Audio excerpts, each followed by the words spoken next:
ہے. اللہ تعالیٰ فرماتا ہے اینما تکونوا یدرککم الموت ولو کنتم فی بروج مشیدہ.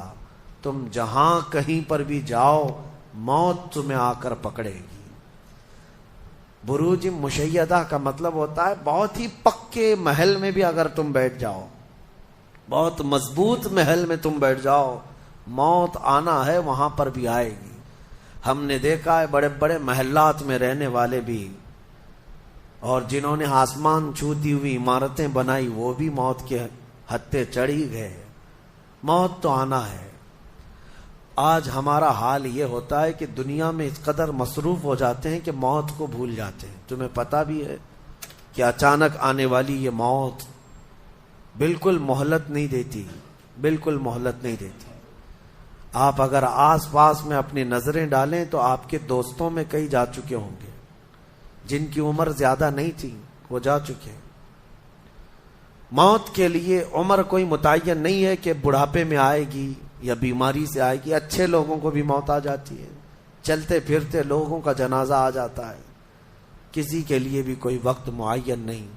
اور قرآن میں اللہ تعالیٰ یہ فرماتا ہے اگر بندہ موت سے بھاگنے کے لیے, جس کو کہتے ہیں پریکاشن لینا, کہیں جا کر کے محفوظ مقام پر چھپنے کی کوشش کرتا ہے, وہ آئے گی موت. بزرگوں نے ایک حکایت لکھی ہے کہ ایک بادشاہ کو نجومیوں نے بتایا تھا کہ فلاں دن تمہاری موت آنے والی ہے. نجومی ستاروں کا علم جاننے والے اٹکل پچھو سے کچھ نہ کچھ تو بتا دیتے تھے. تو اس بادشاہ کو نجومیوں نے جب دن بتایا, اس دن اس نے کیا کیا, ایک ایسا حجرہ, ایک کمرہ بنایا جس میں کوئی چیز آ ہی نہیں سکتی, کوئی چیز نہیں. صرف اس نے ایک سوراخ رکھا ہوا کے لیے, اور اس میں سے مچھر بھی نہ آ سکے, مکھی بھی نہ آ سکے. اس حجرے کے اندر وہ چلا گیا. وہ پورا دن اس کو تھا کہ میں موت کو چکما دے دوں گا. اور نجومیوں نے یہ بتایا تھا کہ بچھو کے ڈنک مارنے سے تمہاری موت آئے گی. اس نے کہا بس مجھے بچھو سے بچنا ہے, بچھو نہ آنے پائے ایسا میں پورا انتظام کر لوں گا. اس نے پورا ایک راؤنڈ شیپ کا کمرہ بنایا اور اس میں اندر بند ہو گیا. لیکن اس کی ایک کمزوری یہ تھی کہ اس کا گھوڑا تھا, بہت بے حد اس کو عزیز تھا. وہ گھوڑے کو چھوڑ کر کبھی رہتا نہیں تھا. اس نے کہا مجھے اور میرے گھوڑے کو بند کر دو, آج موت کا دن ہے. اگر آج کے دن میں نے موت کو چکما دے دیا تو پھر ہمیشہ کی زندگی ہے. ٹائم اگر ٹل گیا تو پھر موت نہیں آئے گی.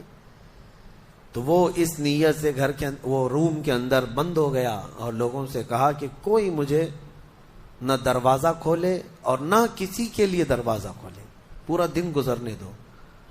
دن گزرتا رہا, شام کا وقت قریب آیا. اس کے ساتھ تھا اس کا گھوڑا اور وہ کوئی نہیں. اتفاق دیکھیں, اللہ رب العزت کی طرف سے جو سبب بننا ہے وہ بنے گا.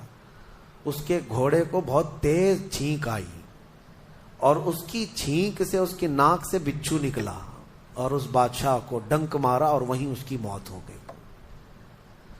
اینما تکونوا یدرککم الموت. اللہ نے فرمایا تم جہاں کہیں رہو موت آ کر پکڑ لے گی. ہمارے علاقے میں ایک ڈاکٹر تھے, وہ کارڈیالوجی تھے, ہارٹ کے اسپیشلسٹ تھے, اور ان کے ہاتھ میں بہت سارے ڈاکٹرز پریکٹس کر کر کے بڑے ماہر بنے, ہارٹ کے اسپیشل ڈاکٹر. اور یہ اخبار میں بھی بات آئی تھی. اس ڈاکٹر کا حال یہ تھا کہ برسوں آپریشن اور سرجری کر کے لوگوں کے ہارٹ صحیح کیے یا بائی پاس کیے, لیکن اتفاق ایسا کہ ایک دن وہ لیب میں اندر ہاسپٹل کے لیبوریٹری میں کام کر رہا ہے ڈاکٹر, اور اس کے ساتھ 4 اسسٹنٹ ڈاکٹر بھی ہیں اور نرسز بھی ہیں. سارے کہاں پر, لیب کے اندر, ساری مشینیں بھی موجود ہیں. اس ڈاکٹر کو وہیں پر ہارٹ اٹیک آیا, جو ہارٹ کا خود اسپیشلسٹ ہے, اور دوسرے ڈاکٹرز وہاں پر موجود بھی ہیں. انہوں نے اٹھایا, اسٹریچر پر ڈالا, آئی سی یو میں ہی تھے, لیب کے اندر موجود تھے, لیکن وہ چند منٹوں کے اندر ڈاکٹر کی موت ہو گئی. نہ کوئی ڈاکٹر بچا سکا, نہ اس کو دوا دی جا سکی. سب سے ماہر ہارٹ کا ڈاکٹر ہاسپٹل کے اندر جو سب سے محفوظ جگہ ہو سکتی ہے بیماروں کے لیے، میاں ہمارے گھر میں کسی کو اٹیک آئے تو دوڑ کر کہاں لے جائیں گے؟ ہاسپٹل. اور جو خود کس کے پاس لے جائیں گے؟ ڈاکٹر کے پاس. جو خود ڈاکٹر ہے اور خود ہاسپٹل میں بیٹھا ہوا ہے، اس کو ہی اگر آ جائے، اور قریب میں ڈاکٹرز بھی موجود ہیں لیکن بچا نہ سکے، یہ رب ذوالجلال کا فرمان، جب وعدہ مکمل ہو جائے تو پھر کوئی طاقت تمہیں موت سے روک نہیں سکتی. آپ کو پتا ہے ایک بہت بڑا شخص ہے دنیا کا جو کئی حکومتیں بدل دیا کرتا تھا، جس کا نام غالباً لیکن ہے، سیمسنگ کمپنی کا. جس سے کوئی تعلق ہوگا آپ سرچ کریں تو پتہ چلے. کوریا کا رہنے والا، اور اس کی وجہ سے حکومتیں بدل دی جاتی تھیں. اس قدر مالدار آدمی، اس کی مرضی کے بغیر تو کوئی حکومت نہیں قائم ہوتی تھی. اتفاق ایسا ہی غالباً 2012 یا 11 کے آس پاس کی بات ہے جہاں تک میرے علم میں چیز آئی. ایسی ایک بیماری میں مبتلا ہو گیا کہ کوما میں چلا گیا، اور اس کا بیٹا تھا ارب پتی نہیں بلکہ اس سے بھی زیادہ، کئی ہزار کروڑ کا مالک. پوری دنیا بھر کے ڈاکٹرز کو بلایا گیا اس کو بستر سے اٹھانے کے لیے، لیکن کوئی ڈاکٹر نہیں اٹھا سکا. کروڑوں کی فیس لی ڈاکٹرز نے، ہر طرح کا علاج کیا. 4 سال تک وہ بستر پر لگا رہا، اس پر نہ جانے کتنی دولت خرچ ہوئی.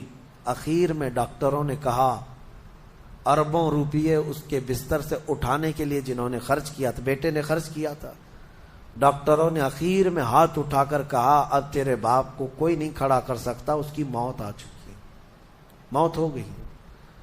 میں یہ کہنا چاہتا ہوں اللہ نے فرمایا تم مضبوط سے مضبوط محل کے اندر کیوں نہ ہو، موت آئے گی. مجھے بتاؤ جس کے پاس دنیا کا اتنا مال پڑا ہوا ہو وہ کیوں نہیں خرید سکا کوئی ایسی دوا جو اس کو بستر سے کھڑا کر سکے؟ یاد رکھیں میرے عزیزوں، دنیا کی ساری چیزیں اسی کی دھری کی دھری رہ جائیں گی. جس وقت ہمارا بلاوا آ جائے تم قریب میں لوگوں کو دیکھتے رہ جاؤ گے اور آنکھیں تمہاری کھلی رہ جائیں گی. اسی لیے میرے آقا صلی اللہ علیہ وسلم خود فرماتے ہیں میں ایک سجدے میں جاتا ہوں تو مجھے اس بات کا یقین نہیں ہوتا کہ دوسرے سجدے تک میں زندہ رہوں گا. یہ سید الانبیاء فرما رہے ہیں، رسول رحمت فرما رہے ہیں. اور جس طرح سے آج ہم اپنی موت کو بھول بیٹھے، گناہوں کی کثرت ہو جاتی ہے، نفس غالب آ جاتا ہے، عیاشیاں شروع ہو جاتی ہیں. موت کا خوف ایسا ہے کہ خود میرے آقا نے فرمایا سب سے بہترین نصیحت کرنے والا تمہاری زندگی میں اگر کوئی ہے تو وہ موت ہے. لوگوں کے جنازے دیکھو اور ان کی بے بسی دیکھو، ان کی مجبوری دیکھو، اور اس کے بعد تم بھی محسوس کرو کہ تمہارے ساتھ بھی یہی کیفیت ہوگی. وہ چھوٹی سی قبر، وہ چھوٹی سی ایک ایسی قبر جس میں نہ چٹائی، نہ تکیا، نہ اوڑھنا، نہ بچھونا، اور ہاتھ چوڑے کرو تو قبر کی دیواریں لگنے لگ جائے، ہاتھ اٹھاؤ تو اوپر کی تختیاں لگنے لگ جائیں. ممبئی والوں کو تو اور بھی چھوٹی قبر ملتی ہے، یہاں تو اتنی چھوٹی ہے کہ ٹیمپرری کھودی جاتی ہے کہ 6 مہینے بعد پھر نکال دینا ہے. میرے عزیزوں، اس ایک چھوٹی سی قبر کے اندر تمہیں برسوں بتانا ہے، برسوں بتانا ہے. اس جسم کے ساتھ وہیں سونا ہے. کبھی میں سوچتا ہوں ہماری آنکھیں اگر بند ہو جائیں اور ہمیں پتہ چلے کہ باہر فلاں فلاں چیزیں ہو رہی ہیں اور ہم کھولنا چاہے نہیں کھلتی تو بے چینی ہونے لگ جاتی ہے، گھبراہٹ سی ہونے لگتی ہے. قبر میں یہی حال ہوگا کہ تمہارے اطراف ہونے والے سارے معاملات تمہیں پتہ ہوں گے، حتیٰ کہ حضور فرماتے ہیں قبرستان میں چلنے والے کے پیروں کی آواز تک تم سنو گے. مردہ سنتا ہے، سلام تو دور کی بات ہے، پیروں کے چلنے کی آواز بھی سنتا ہے. اور جب سنتا ہے سارے معاملات لیکن آ نہیں سکتا باہر، کسی کو کچھ کہہ نہیں سکتا، بول نہیں سکتا. کیسی بے چینی ہوگی، وہ کیسی گھبراہٹ ہوگی. بڑے بڑے اولیاء اکرام حتیٰ کہ سیدنا عثمان ابن عفان رضی اللہ تعالیٰ عنہ، داماد رسول، امیر المومنین، خلیفہ رسول، جب رات کے وقت مصلی پر کھڑے ہوتے اور قبر کی کوئی آیت تلاوت کرتے تو اتنا روتے تھے کہ ان کا مصلی آنسوؤں سے بھیگ جاتا تھا. صبح ان کے مصلی کو نچوڑ کر سکھایا جاتا تھا. لوگ ان سے پوچھتے آپ قبر کے متعلق اتنا خوف زدہ کیوں ہو جاتے ہیں؟ مرنا تو سب کو ہے. حضرت عثمان غنی فرماتے ہیں یہ ہماری پہلی منزل ہے، اگر یہ نکل گئی تو ساری منزلیں آسان ہیں. اینما تکونوا یدرککم الموت، اللہ فرماتا ہے. اور کئی جگہ قرآن میں یہ آیتیں آئی ہیں میرے عزیزوں. جانا ہم سب کو ہے، بہت تھوڑے ہی دنوں کے بعد آخرت کے سفر کی طرف رواں دواں ہے. اسی لیے کسی بزرگ نے سچ کہا کہ دنیا میں جتنے راستے ہیں یہ لکھا تو جاتا ہے یہ راستہ فلاں شہر جا رہا ہے، فلاں شہر جا رہا ہے، حقیقت تو یہ ہے کہ سارے راستے قبرستان جا رہے ہیں، وہیں جا کر اینڈ ہوتے ہیں. ممبئی سے پونا جا رہا ہے راستہ، پونا سے بنگلور جا رہا ہے راستہ. بورڈ تو لکھے ہوئے ہیں لیکن اہل تصوف یہ کہتے ہیں یہ تمہاری خام خیالی ہے، لیکن جس راستے پر بھی چلو گے اخیر وہ راستہ تمہیں قبرستان ہی پہنچائے گا، تمہاری زندگی وہیں جا کر اینڈ ہونے ہے. اسی لیے میرے عزیزوں ہمیں زیادہ دنیا میں اتنا پھیلانے کی ضرورت نہیں، آخرت کے سفر کی طرف تیاری بھی ہو.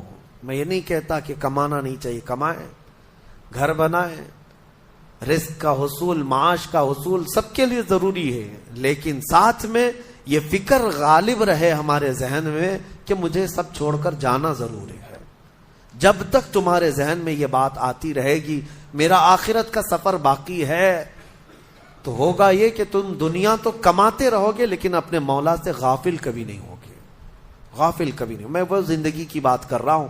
آپ جاؤ فیکٹری میں جاؤ، کسی کمپنی میں جاؤ، کسی بزنس میں جاؤ، کسی جاب میں جاؤ، آپ کی دنیا ہے، آپ گھر بناؤ، لیکن ذہن میں اتنی بات رہے کہ میرا مولا مجھے ایک نہ ایک دن بلانے والا ہے. جب یہ فکر رہے گی تو آپ کی نمازیں بھی غائب نہیں ہوں گی، آپ کی آخرت کی یاد. اسی لیے میرے آقا نے فرمایا قبرستان جایا کرو. بعض لوگ یہ کہتے ہیں نا قبروں پر جانا شرک یا بدعت. خود میرے آقا صلی اللہ علیہ وسلم نے فرمایا فزورو، قبروں کی زیارت کرو. کیوں؟ فإنها تذکر الآخرہ، اس لیے کہ وہ تمہیں آخرت کی یاد دلاتی ہے. مولا علی کرم اللہ وجہہ الکریم قبرستان جاتے. حضرت سعید ابن مسیب ایک تابعی ہیں، حضرت علی کے ساتھ قبرستان گئے تھے. حضرت علی نے زور سے سلام کیا قبر والوں کو اور پھر پوچھا ہے قبروں والوں کیا حال ہے تمہارے؟ اور اس کے بعد پھر حضرت علی روتے کھڑے ہوئے، آنسو بہنے لگے. حضرت سعید ابن مسیب کہتے ہیں مولا علی سے کیا آپ قبروں والوں سے بات کر رہے ہیں، وہ آپ کی سن رہے ہیں یا آپ سے وہ کچھ جواب دے رہے ہیں؟ حضرت علی کرم اللہ وجہہ الکریم نے فرمایا ہاں اگر تم سنتے ان کی باتیں تو رو پڑتے. حضرت سعید پوچھتے ہیں کیا کہہ رہے ہیں قبروں والے؟ سنو میرے عزیزوں، حیدر کرار شیر خدا علی مرتضیٰ فرماتے ہیں قبروں والوں سے میں نے پوچھا کیا حال ہے تمہارے؟ تو قبروں والوں نے کہا اے علی مت پوچھو ہمارے حال، جن بالوں کو ہم سجایا کرتے تھے ان بالوں پر تو اللہ نے بچھو چھوڑ دیے. ہمارے وہ چہرے جو غازے سے ملوث تھے، حسین تھے، ہمارے چہروں پر اب خون اور پیپ کے علاوہ کچھ نہیں رہ گیا. ہمارا وہ جسم جس کے سنوارنے کے لیے ہم دن بھر گھنٹوں لگاتے تھے آج وہ ہماری قبروں میں کیڑوں کی غذا بنا دی گئی ہے. حضرت علی فرماتے ہیں قبروں والوں نے جب ہم سے یہ کہا تو ہم نے رو پڑا، ہمیں رونا آ گیا. یقیناً میرے عزیزوں وہ منزل آپ کی بھی ہے میری بھی ہے، ہمیں بھی جانا ہے آپ کو بھی جانا ہے. حضرت سفیان ثوری فرماتے ہیں ایک چھوٹی سی بچی کو آپ نے ایک جنازے کے پیچھے جاتے ہوئے دیکھا روتے ہوئے. وہ لڑکی اپنے باپ کے جنازے میں جا رہی تھی، رو رہی تھی اور یہ کہہ رہی تھی اتنی بڑی مصیبت کا دن ہمارے اوپر کبھی آج تک آیا ہی نہیں تھا. حضرت سفیان ثوری نے کہا بیٹا تم پر نہیں تمہارے باپ پر جو دن آیا وہ کبھی نہیں آیا تھا. موت کا دن، موت کا دن سب سے سخت دن ہے، سب سے سخت دن ہے. موت کس طرح سے آتی ہے پتہ ہے؟ فرمایا گیا جیسے ریشم کے کپڑے کو کانٹوں کی جھاڑی پر ڈال دو اور کپڑا کھینچو، کپڑے کے تار تار نکلتے جائیں گے. فرمایا گیا ملک الموت روح نکالنے کے لیے جب آتے ہیں تو اسی طرح سے روح نکالتے رہتے ہیں. انگلیوں سے، پیروں کی، ہاتھوں کی انگلیوں سے، ناخنوں سے روح نکلتی نکلتی آتی ہے. ایک ایک جوڑ سے روح نکلتی ہے، یہاں تک کہ ناک تک اس کو کھینچ کر کے لایا جاتا ہے.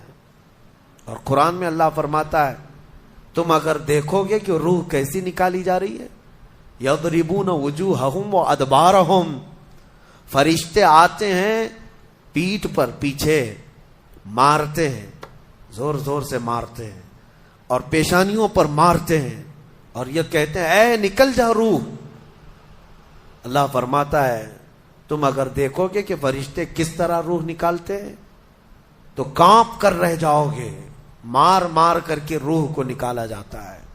اور یہ چھوٹا سا وقت نہیں ہے، ادھر جھٹکا لگا ادھر موت ہو گئی، لمبا پروسیس ہے، اس سے جو گزرتا ہے وہی بتا سکتا ہے۔ بعض لوگوں کو ایسا لگتا ہے زہر کھا لیا ابھی موت ہو گئی، سوسائڈ کر لیا ابھی موت ہو گئی۔ موت اتنی آسانی سے نہیں آتی، لمبا پروسیس ہے۔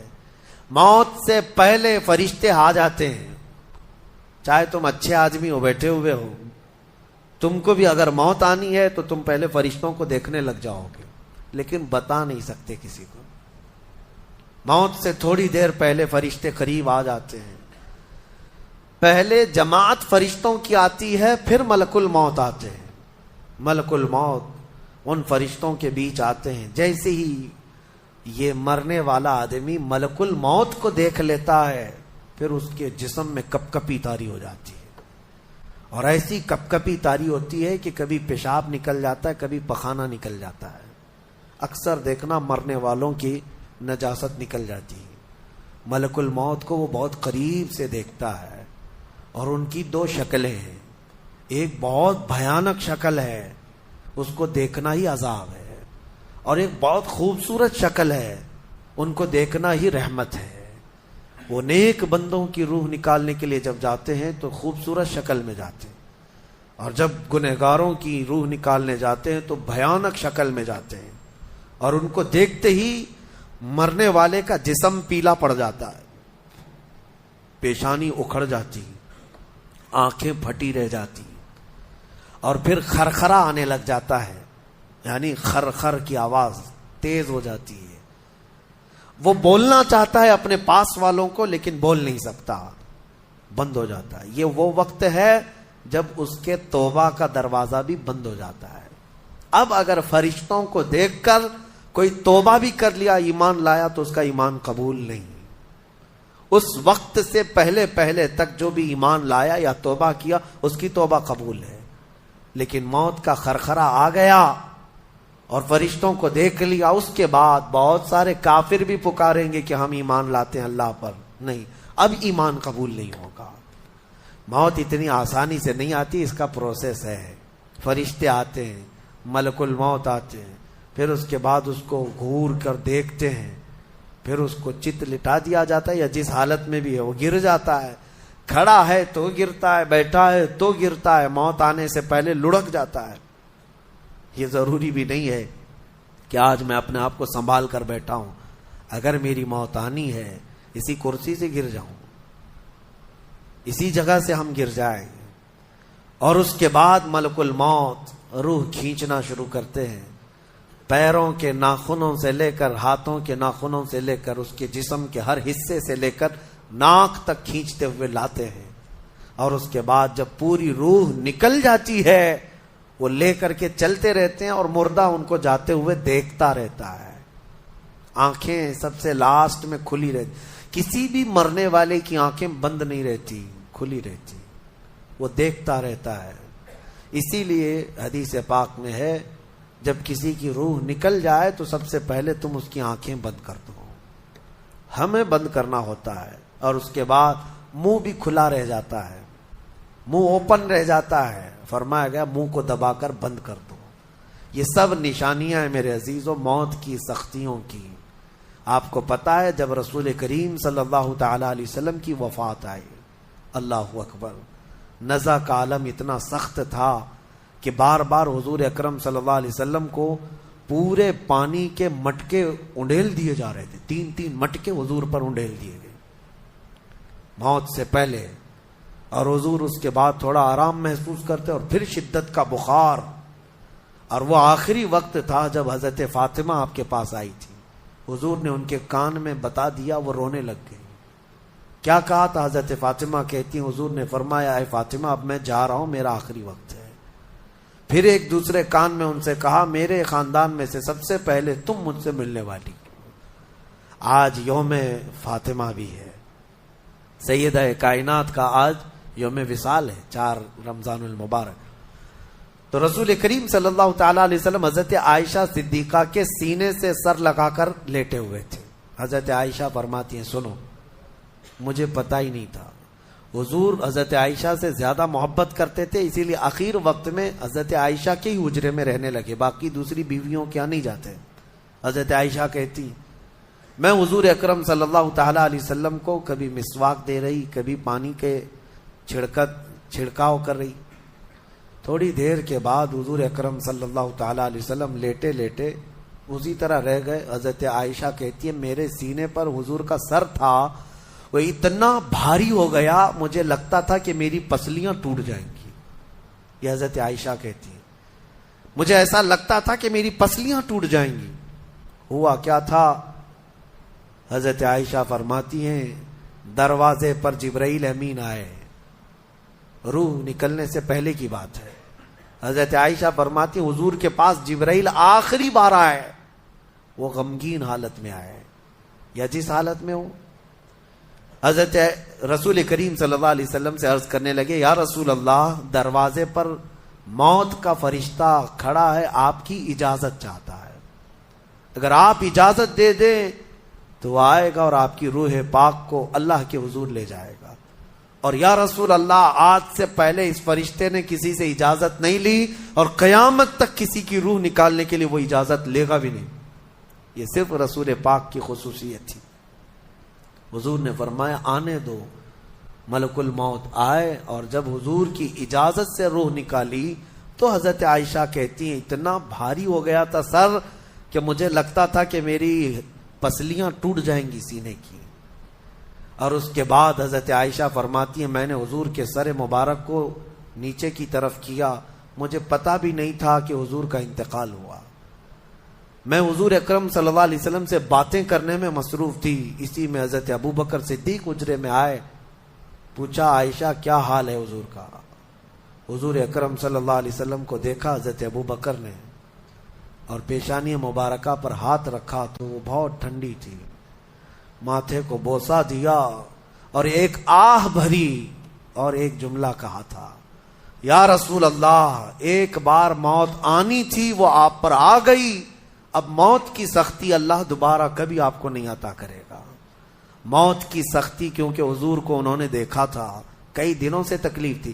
13 دن تک حضور پاک صلی اللہ علیہ وسلم کو تکلیف تھی، 13 دن تک. حضرت ابو بکر کہتے ہیں یا رسول اللہ، اب موت کی سختی دوبارہ کبھی نہیں آئے گی، جو اللہ کا وعدہ تھا وہ پورا ہو گیا. پورا کھل کر کے رو بھی نہیں پا رہے تھے ابو بکر صدیق اور اپنے اندر دبا بھی نہیں پا رہے تھے. موت کی سختی انہوں نے دیکھا اور اس کے بعد کہا اے عائشہ کیا دیکھ رہی ہو، اللہ کے رسول ہم سے رخصت ہو چکے. پھر انہوں نے آ کر مسجد میں اعلان کیا اے لوگو، اللہ کے نبی کا انتقال ہو چکا. اب مجھے یہاں یہ بتانا ہے اگر موت سے کوئی بچ سکتا تھا تو سب سے پہلا نمبر تو رسول اللہ کا ہونا چاہیے تھا، کیونکہ اللہ کے سب سے محبوب نبی وہی ہیں. جب رسول پاک صلی اللہ تعالی علیہ وسلم کو بھی موت آئی تو میاں ہمارا اور تمہارا شمار نہیں، چاہے 100 سال زندگی مل جائے لیکن مرنا ضروری ہے. بہرحال یہ باتیں بڑی طویل ہو جائیں گی. موت کا تذکرہ اس لیے بھی میں زیادہ کرتا ہوں کہ حدیث پاک میں ہے مومنوں کو یہ تذکرہ کرو تاکہ ان کو گناہوں سے نفرت پیدا ہو جائے اور آخرت کے سفر کی تیاری وہ شروع کریں. اللہ کریم ہم سب کو دنیاوی خرافات سے محفوظ فرمائے، دنیا کی لذتوں سے اور یہ فانی خرافات میں مبتلا ہو کر آخرت بھولنے سے اللہ ہماری حفاظت فرمائے. مولا کریم جب ہماری موت آنے کو ہو تو ہماری زبانوں پر کلمہ طیبہ جاری فرما دے. رب ذوالجلال موت سے پہلے تیرے حبیب پاک کے چہرے کی زیارت نصیب فرما. اے کریم خدا، کیا ہی بہتر ہوتا، میں گنہگار ہوں اور بڑے مرتبوں کی خواہش، تو کریم ہے خدایا، تیری بندہ پروری ہے. کیا ہی بہتر ہوتا مولا کہ موت آئے تو رمضان کا مہینہ مل جائے، جمعۃ المبارکہ مل جائے، مولا تیرے وعدے کے مطابق ہم قبر کے عذابات اور سوالات سے محفوظ ہو جائیں۔ اے اللہ آج کی اس تفسیر پاک میں تیری جلال و جبروت اور تیری عزت کا وسیلہ لیتے عرض کرتا ہوں، ہم میں سے جو رخصت ہو چکے ہیں، ہمارے آبا و اجداد، ہمارے باپ، ہماری مائیں، ہمارے رشتہ دار جو قبروں میں برسوں سے اب آرام کر رہے ہیں، اے اللہ تو اس رمضان کے صدقے ان کی مغفرت فرما دے۔ اے کریم خدا، ہمارے گھروں میں عید آ جاتی ہے، رمضان کے آتے ہی دسترخوان بھر جاتے ہیں، ہمارے گھروں میں خوشیاں دوبالا ہو جاتی ہیں، ہمیں نہیں معلوم قبروں والوں کے ساتھ کیا ہوتا ہے، ہمیں پتہ نہیں قبرستان میں ان کے ساتھ کس طرح کی راتیں ہیں اور کس طرح کے دن ہیں۔